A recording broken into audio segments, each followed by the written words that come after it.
Hello, it's me, Nalthazar, and welcome to Deckbuilding 101. And in this video, I want to go over the finer points of how to make a good deck in Puzzle Quest.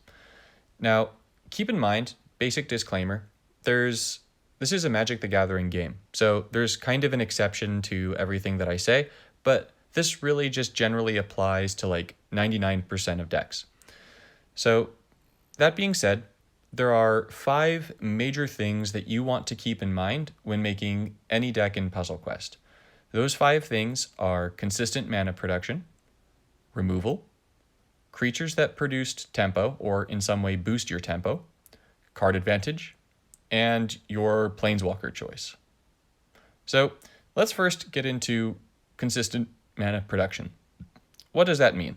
So in general, we have 2 primary ways of producing mana in Puzzle Quest. We have supports that are going to convert gems to other gems, or we have just supports that are going to provide flat mana, right? So an example of something that provides flat mana would be all the way in the back. I have way too many cards, like Shrine of the Forsaken Gods. So at the beginning of your turn, gain 3 mana. Whereas there are other kinds of supports, right? You've got the convert to different colors. And you've got stuff like, sure, Golgari Guildgate. At the beginning of your turn, convert some number of gems to another color. So with this in mind, for consistent mana production, what you're going to want is you want either 2 or 3 supports in your deck that are going to boost your mana production. If you choose to go with gem converters, you want to run as often as possible gem converters that are going to convert to just one color. So a great example is Nissa's Pilgrimage. This is a card that everyone has. It comes with the very first Nissa. And this one is a 3 mana support that says at the beginning of your turn, convert 2 gems to green. So I really like this as a foundational piece in most of my green decks. And what I'll do is I'll actually go ahead and I'll just type in convert to green, and I'll check the cards that I have that will convert to just green. And so there are many, many supports that do this in standard. Apart from Pilgrimage, it's going to cycle around, but you can use stuff like Gingerbread Cabin, or you can use things like Castle of Garenbrig. But the more different supports that you have that will convert to the same color, the more that color is going to get triggered. And I actually like gem converters more than I like supports that produce a flat amount of mana, because gem converters can do a few extra bonus things that those supports that produce flat mana can do. And that is, when you get those extra matches at the beginning of your turn, sometimes it'll convert the gems and then that makes an immediate match. That not only gives you a mana boost, but it also gives you a boost to your loyalty. So the gem converters are generally better, in my opinion, because they will both provide mana and they will provide loyalty simultaneously. Now, with that in mind, maybe you don't have a bunch of converters that will convert to just one color. In that case, what you want to do is you want to go ahead and pair up gem converters that will produce your 2 best colors, or will in some way interact with your cards that will, for example, trigger activated gems or something like that. So let's say that this time I want to find gem converters that will convert to just blue and red, right? So in this case, I type in blue and red, and it would be perfectly okay to run something like Temple of Epiphany in conjunction with Steam Vents. And I know that it's not in the current standard as of the time of my making this video, but also with Sulphur Falls, right? So the reason why you want to run all of your gem converters so that they are pairing to the same colors is because if they're not pairing to the same colors, then you're going to be putting yourself in a position where your converters are converting gems, and then some of those gems that they convert get converted away by another support, and you don't want that. So ideally, it's monocolor, at worst, dual color. Which means that, let's say, for example, that I am playing a 3-color Planeswalker. So I will take the first one that catches my eye, Bolas, God Pharaoh. So if I was making a Bolas God Pharaoh deck and I went to go and edit and I went, all right, so I want to convert, I want to go ahead and limit it to these sets. And as I look at my conversion, I go, oh, I really like this card, right? This draws me cards. I like that, so I'm going to throw that in my deck. And then I look through my other stuff and I go, ooh, yeah, I like this one. This converts to colors and it draws me cards. We're going to get rid of this old deck that I had for the purposes of our explanation.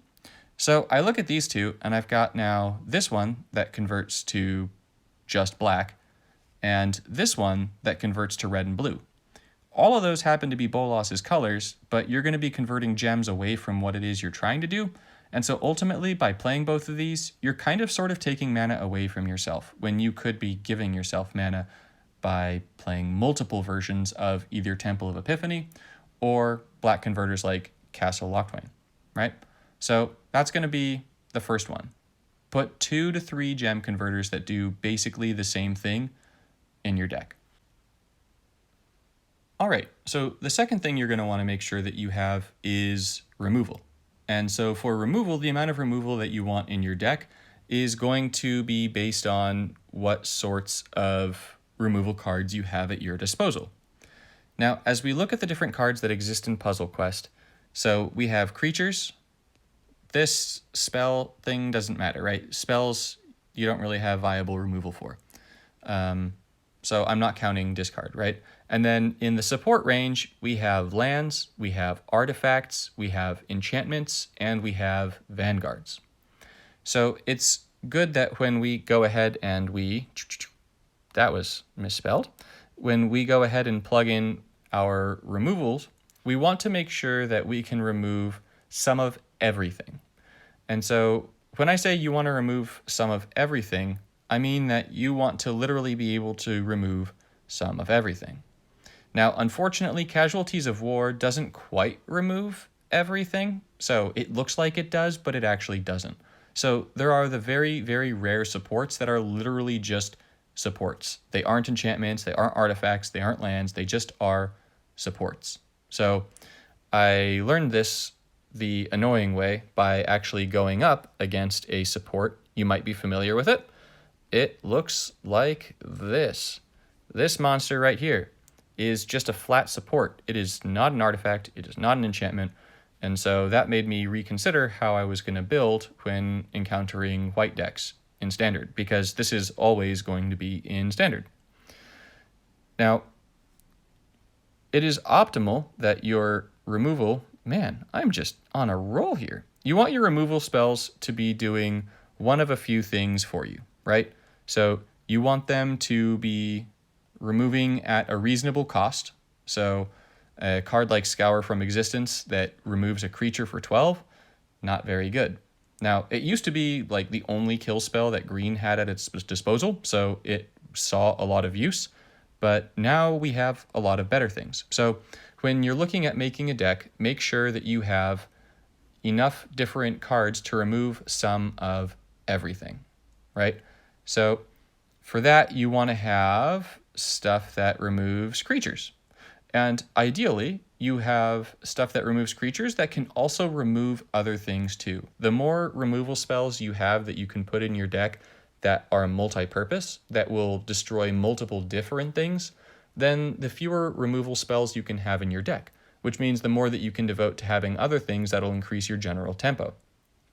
That being said, there happen to be some select support removal cards that do actually manage to increase your tempo. So tempo is sort of like your board position. It's making it so that you are advancing your deck in a way that provides you with an advantage over your opponent. So Death Sprout is an excellent example of this. Death Sprout destroys a creature, so it gets rid of something. Then it fetches the next land support from your library, gives it full mana, and then that card is immediately cast. So this one is really great because for one card, you're removing a creature from your opponent's side, and then you're bettering your side by playing a land. So something that's going to increase your mana gains throughout the match. So this is an amazing example of an incredible removal spell.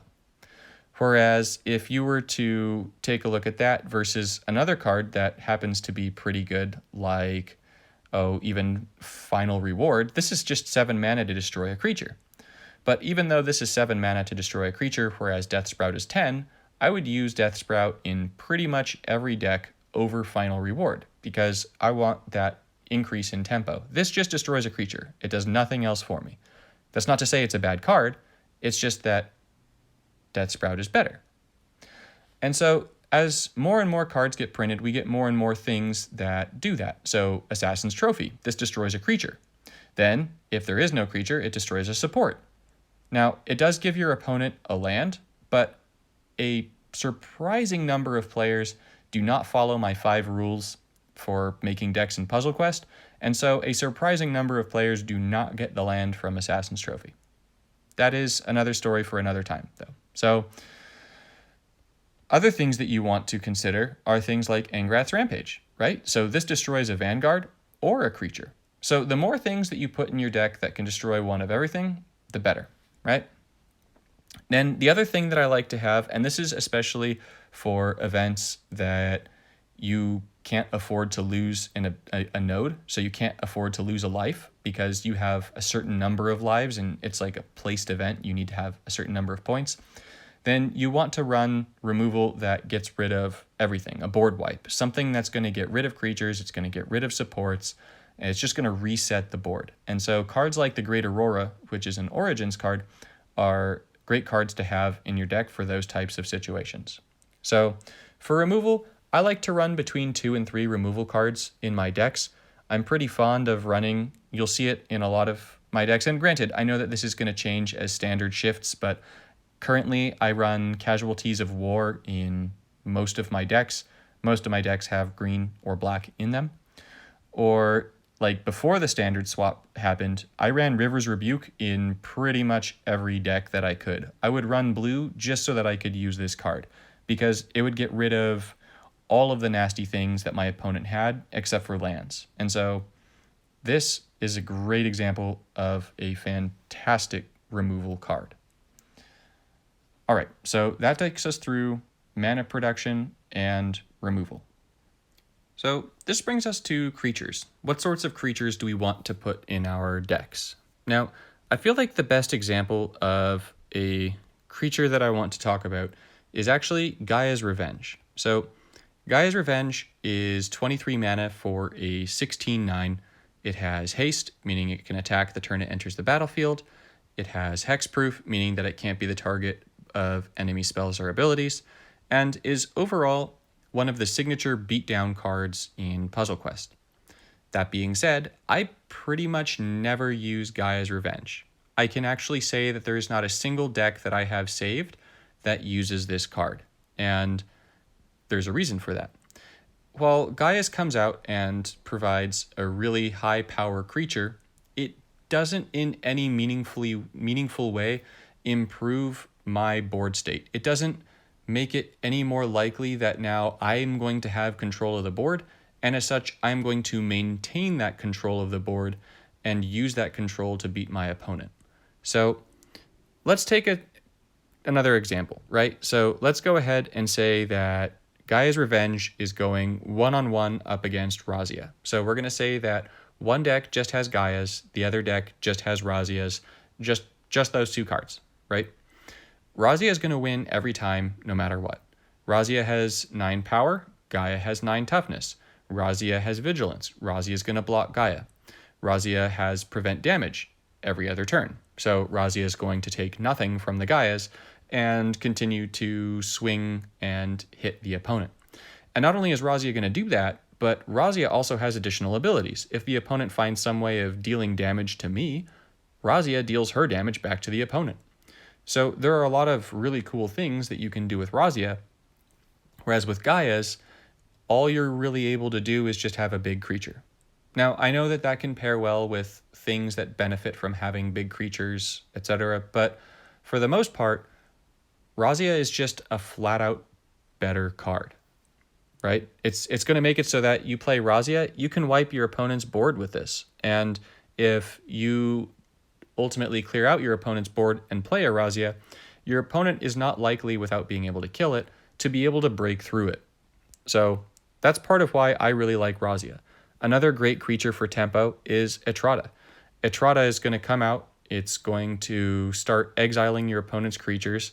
I know that it disables itself, but it provides an exile every other turn, and that's incredibly powerful.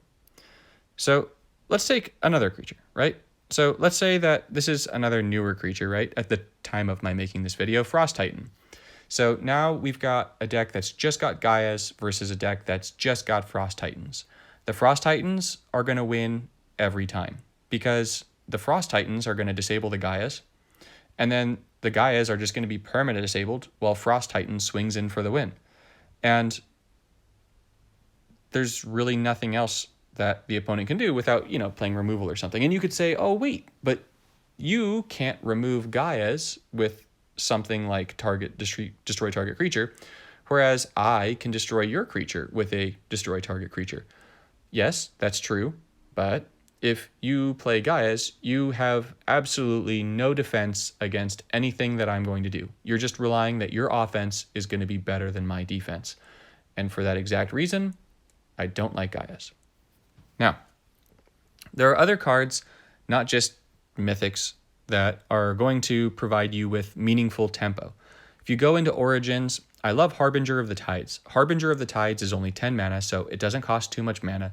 It's a 4/4, it bounces a creature, and it makes that creature more expensive. So it's going to make it harder for the opponent to play that creature again. So not only does it buy you time, it buys you even more time by increasing that mana cost. And what I mean by tempo isn't just that it has some sort of removal ability. It doesn't have to be removal, right? I happen to love another Origins card, Volcanic Rambler. This is 8 mana for a creature that has 5 power, so that's a very reasonable amount of power for 8 mana. And when this creature enters the battlefield, destroy 2 blocks of 3/3 gems. So when this guy comes out, he's going to destroy gems, which could lead to matches, cascades, landfalls. This card can destroy supports, it lowers shields, and so ultimately destroys them, right? But in doing this, you're getting a 5/3 down that is going to be providing you with potentially mana and potentially loyalty. And with those, using your mana and your loyalty, you're going to be able to do more things. You're going to be able to play other cards in your hand. You're going to maybe be able to get to your third ability more quickly. Or if your deck requires that you use a different one of your loyalty abilities, that you can use that more consistently. And that alone makes Volcanic Rambler an excellent choice to put in your deck. So when I say that you want cards that are going to boost your tempo, I mean that you want cards that are going to improve your board state, cards that are going to do more than just come out and hit your opponent. You want cards that are going to enable you to do more things that will either make it so that your opponent has a hard time recovering, or so that you can accelerate what it is you're trying to do more effectively. Right? That's basically what you want when you're thinking about the creatures that you want to throw into your decks. So those are creatures. Now, as I talk about creatures, I also should add that there's another very important piece to creatures. So you only have 3 slots available to play creatures on the battlefield. So when you are picking which creatures go in your deck, you want to make sure that you have a maximum of 3 creatures. For example, this is actually my favorite standard deck right now. So this is one of my favorite decks of all time. I love playing this deck. Well, I love playing the game, but I love playing this deck. So this deck only has 1 creature, Trostani. But Trostani makes another creature. It makes these little lifelink soldiers. And March of the Multitudes is going to make even more of those lifelink soldiers. So at a first glance, this deck only has 2 different creatures. But then there's also this Vanguard that makes forest tokens. And this is Nissa Worldwaker, who also makes those forest tokens. So it just plays a bunch of tokens. Now, this deck is very easily able to reach all 3 of its creatures, and it has other cards that enable that. But you generally want to avoid making a deck where you have 4 or more creatures. Definitely not more than 4. But if you have 4 creatures in your deck, make sure that it's because either A, you don't actually have very great creatures at your disposal, and so you're just putting in creatures to ensure that you're able to play creatures. Or B, you are going up against a deck that's going to be removing a lot of your creatures. You know that they're going to be killing your stuff off, and so you just want to be able to more consistently play them. But by and large, make sure that you follow the general rule of only have 3 creatures in your deck. All right, so this brings us to the fourth component of deck building, which is card advantage. Now, card advantage in its very simplest form is just going to be what are cards that draw you more cards. So something like Kozilek the Great Distortion. When this enters the battlefield, draw 6 cards, right? So things that have abilities that do something like that. However, it's really not just so basic as drawing cards, right? One of the most egregious cards in Standard right now happens to be, at the time I'm making this video, right, is Killer Instinct. And Killer Instinct is such an incredibly powerful card for a few reasons. One is because of the massive tempo shift it creates, and 2 is just the insane card advantage that you get from having this card out. So Killer Instinct doesn't draw cards, it fetches them, but it then puts them directly onto the battlefield, those cards being creatures. And even though you lose a reinforcement or a creature every turn, it still creates so much tempo with cards that have enter the battlefield effects, or like with a token deck, that it's just a wildly powerful card. Now, card advantage comes in many forms. It comes on supports, it comes from creatures. I mean, there's so many different ways of generating card advantage, right? Like Golos is another great example. Golos is a 5/7 for 17. It doesn't draw cards, but when it enters the battlefield, you fetch the first land support from your library and move it to the board under your control. So that alone is card advantage in a way, right? Because we play Golos and we get 2 cards for playing Golos. And then he has this continual card advantage, and this is part of what makes Golos just such an incredible card. So activate 2, exile the first 4 cards from your library, then move the first 2 different creatures or supports from your exile into play under your control. So Golos could foreseeably play 2 more cards for you for free every turn just by matching activated gems. So Golos represents an excellent form of card advantage from the creature slot and is colorless, so you can use it in really any deck, which is fantastic. Now, not all great card advantage comes just from the higher rarities, right? So if we even look within like some of our more recent sets, Green has had some excellent card advantage cards that have come at the uncommon level. So Season of Growth is one of them. Season of Growth makes it so that whenever a creature enters the battlefield under your control, you draw a card. And so with all of the token production that Green has, this is going to be a lot of cards.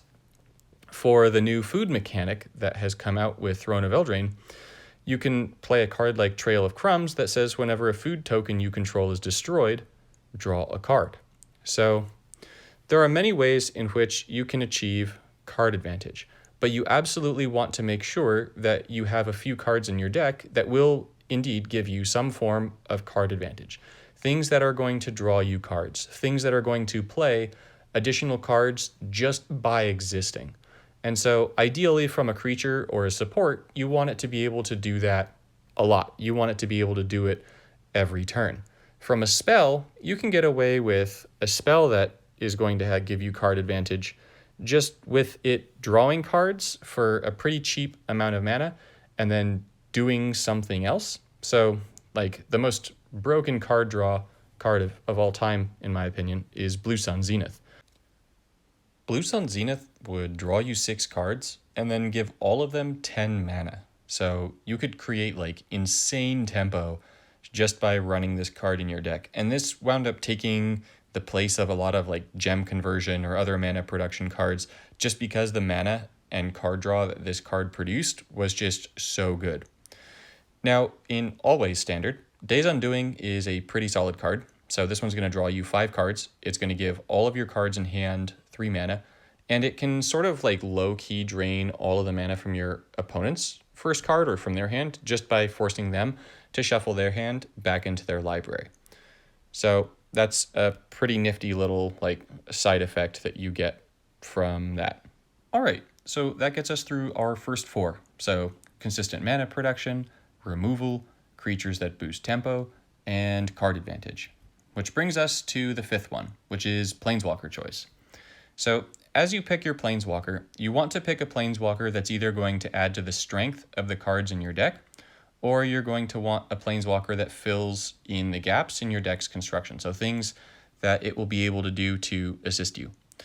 When you're playing in PvE events, sometimes what you want is you want a Planeswalker that's going to enable you to kill an opponent that has a massive amount of health. So, for example, Jace Unraveler of Secrets, I talk about it a lot, but the Unravel ability at the bottom is going to make it so that you can buff your creatures so much that you can take out opponents pretty much regardless of the life total. Or if, let's say that you don't have a lot of removal cards at your disposal, you might want to run a Planeswalker like Garruk Cursed Huntsman, who has an ability that destroys creatures, or you might want to run a Planeswalker like Nicole Bolas, God Pharaoh, who also destroys creatures. So it's important to look through what are the cards that you have and what are the cards that you want to build around, and what are the Planeswalkers that you have at your disposal and what are their abilities. Because let's say that I wanted to make a Koth deck because I love Koth, but I didn't have any cards that produced just red gem conversion, right? So no supports that converted just to red. Then I would honestly be better off playing with a different Planeswalker because Koth relies so heavily on making red matches that it doesn't really make sense to use Koth in that scenario. So weigh the strengths and weaknesses of your decks, weigh the strengths and weaknesses of the cards that you want to put in, and take a look at the Planeswalker abilities and mana gains and use those to determine what would be the best Planeswalker for you for the deck that you're trying to build. So hopefully this all has been really helpful for you.